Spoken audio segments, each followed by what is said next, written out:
There are 4 big reasons your home doesn't look or feel as good as it could, and if you were to fix even just one of them, you could transform your home from a place you kinda like to a place you absolutely adore. So in this video, I'm going to walk you through all 4 reasons and show you how to fix them. So walk into most homes and you'll see the same layout on repeat. The sofa is centered, 2 matching side tables, 2 identical lamps, and a rug that lines up perfectly. And look, nothing feels wrong in this kind of place, but nothing feels memorable either, because default rooms like these are designed to be safe, not personal.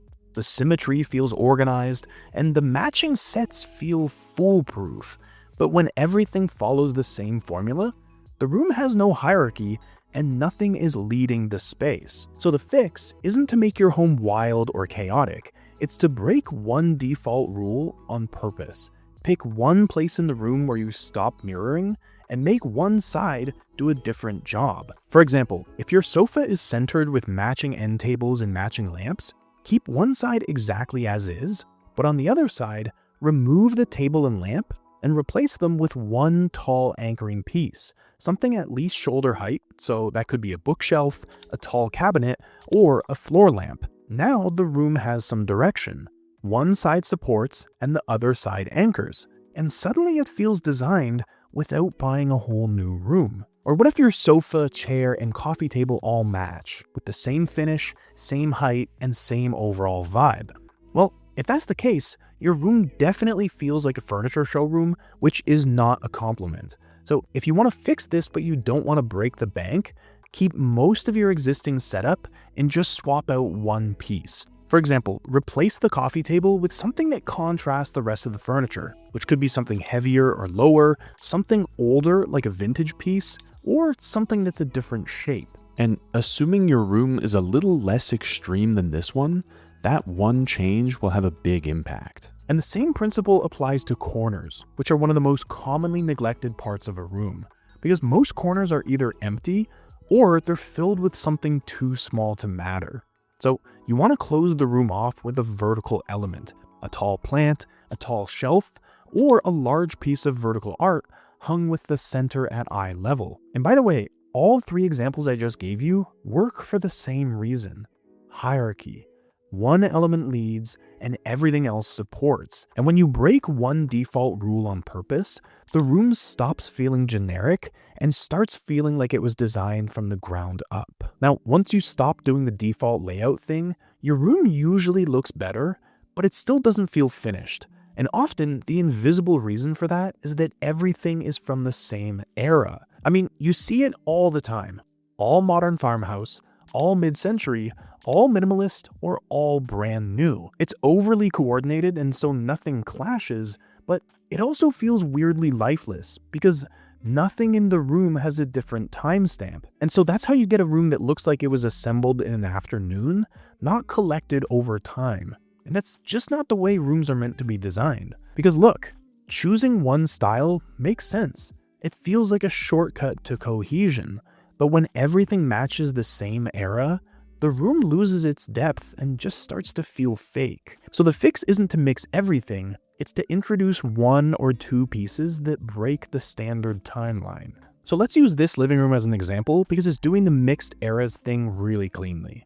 First, the 2 orange lounge chairs are very mid-century.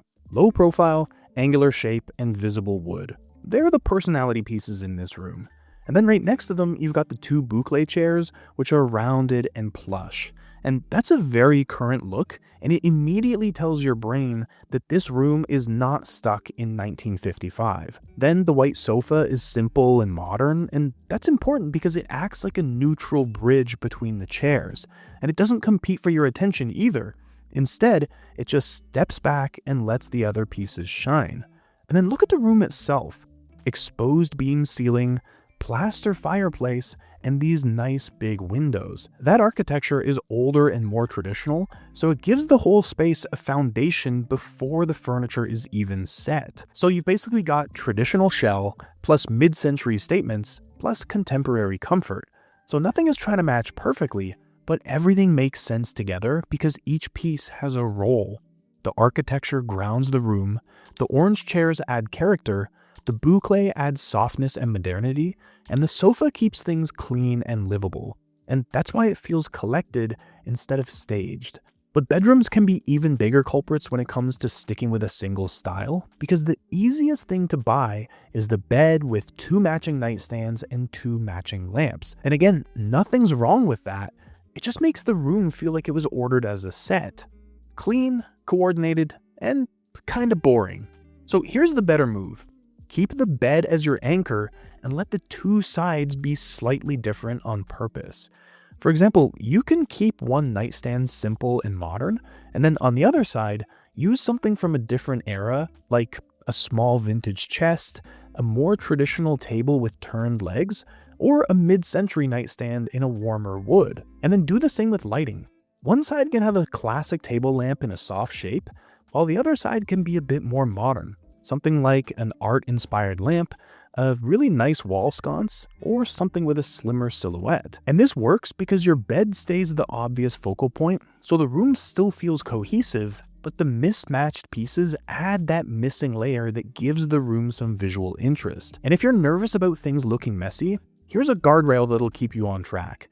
Mismatch the style, but repeat one thing, like keeping both nightstands in the same wood tone, or keeping both lamps in the same color family. That's how you get both character and calm at the same time. So if your room feels coordinated but lifeless, it's often because everything is from the same era.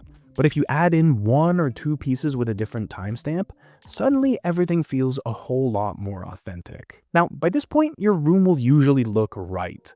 The layout isn't default, the pieces aren't all from the same era, and nothing is technically clashing, but it might still feel strangely neutral. And that's almost always because there's no contrast. Everything is nice, but everything is nice in the same direction. And when nothing pushes against anything else, your room just has no personality. And yes, color is one way to do this, but the contrast that makes a room feel designed usually comes from shape, scale, and material. So here's the fix. Pick one point of contrast for your room and make it obvious. So if your living room is all soft shapes, with a plush sofa, rounded chairs, and lots of curved edges, everything just blends together. So don't add more softness. Instead, add one structured piece that draws a line in the sand. So swap in a coffee table that's clearly square or rectangular with some real visual weight to it, and make it substantial so it feels like an anchor in the room, not an accessory. Because that one sharp-edged grounded piece instantly defines the seating area. But maybe your room doesn't have a shape problem, and that's totally fine. A lot of rooms also feel flat because everything sits at the same height. Low sofa, low table, and low console. So your eye just cruises through the room and honestly gets bored. In that case, you want to introduce a tall element that's clearly taller than the rest of the furniture. So that could be a tall shelving unit, a tall floor lamp, or a large piece of vertical artwork that reaches up toward the ceiling. Because that contrast of low versus tall creates movement and gives the room some volume. But what about materials? Because if your room is mostly fabric and wood, it can also start to look a little muted. So instead of sprinkling 5 new materials everywhere, you want to add in something like a reflective element where it can actually do something. So a mirror that catches the natural light, a metal floor lamp, or a glass or stone tabletop. And going small here is fine, it just needs to be placed where you'll notice it. And if your room is just neutral overall, the common mistake is hanging 3 or 4 medium-sized pieces of art that all feel equally polite, because they aren't adding any personality, they're just adding visual noise. So instead, you want to go in the opposite direction and choose one large piece of art that has some real presence to it, and hang it where the room naturally pauses, above the sofa, at the end of a hallway, or across from the entry, because that one bold piece against a quiet background gives your room an emotional center and instantly makes it feel more confident. Now, at this point, people usually try to finish their room with plants, because plants feel like the obvious move. They're alive, they're flexible, and they can be a really quick upgrade. But in most homes, plants don't change the room at all. Not because plants don't work, but because they're being used to decorate, not to actually shape the space. Because if a plant is too small, too low, or just placed randomly, it can't do anything structural, It doesn't balance the furniture, it doesn't define an area, and it certainly doesn't guide your eye. It just kind of sits there. So here's the fix. Use plants like you'd use furniture or art. And that means giving them a job. So first, you want to go tall enough to matter. And that means in most rooms, your plants should at least hit chest to shoulder height when you're standing up. And that may sound like a lot, but if you want your room to really have that wow factor, that's what you're looking at. Second, you want to place your plants beside pieces of furniture, not just sprinkled randomly around the room, because plants work best when they're supporting something. So if your dresser feels isolated in the corner of your bedroom, place a tall plant next to one side of it and see how much energy it gives to the space. Or if your closet area feels out of place, then just add a plant there and watch how it comes to life. Or another strong placement is near the head of your bed.